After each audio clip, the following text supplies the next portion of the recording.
Nagbabadya namang magtaasa ng presyo ng mga pangunahing bilihin, kaya mungkahi ng isang senador tapyasan ang 12% value-added tax sa ilang produkto. Narito ang Express Report. Kapit mga kapatid, dahil sa mga susunod na araw, lalapag na sa ating mga hapagkainan, epekto ng gera sa Middle East.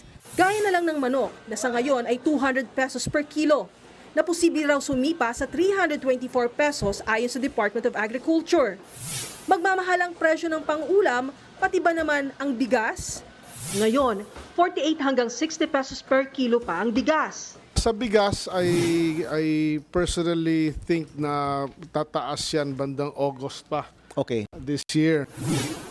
Una nang sinabi ni Pangulong Bongbong Marcos na pabor siya sa mungkahi ng DA na lagyan ng 50 pesos na price cap o limit sa presyo ang imported rice para hindi ito sumipa.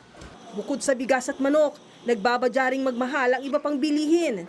Posible rin daw kasing lumaki na ang singil sa delivery fee sa mga paninda dahil sa mahal na petrolyo. Bagay na pinoproblema ng fish vendor na si Ivan Layon. Apektado rin yung pagtitinda namin dito dahil siyempre matumal. Ayaw na bumili ng mga tao dahil sa sobrang mahal na bilihin.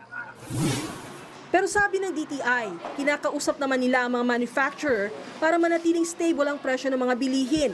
Kung si Senador Loren Ligarda naman ang tatanungin, baka pwedeng tanggalin daw muna ang value-added tax sa mga processed food. Basic commodities gaya ng delata, noodles at process yung mga delata, hindi mga imported, yung mga mura. Kung tanggalin nyo ang 12% VAT para mas mura ang bilihin sa lower income. Dapat daw munang pag-aralan pa yan ayon sa Department of Economy, Planning and Development.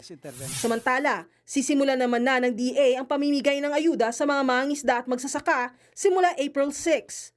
Sa gitna ng pasanin sa petrolyo, iniutos ng DOTR ang big-time bawas sa Roro Terminal Fee simula April 15 mula 258 to 516 pesos. Magiging piso na lang ito para sa mga Class 3 at 4 na sasakyan, kabilang ang mga delivery truck, van at pick-up. Pati ang terminal fee sa mga airport na hawak ng CAAP, magkakaroon din ng 200 pesos na discount simula April 1. Nagbabalita mula sa Frontline, Maluy Chivaria, News 5. Mga kapatid, Nikki de Guzman po. Para sa pasada ng mga rumaratsyadang balita, mag-follow at mag-subscribe na sa social media pages ng News 5.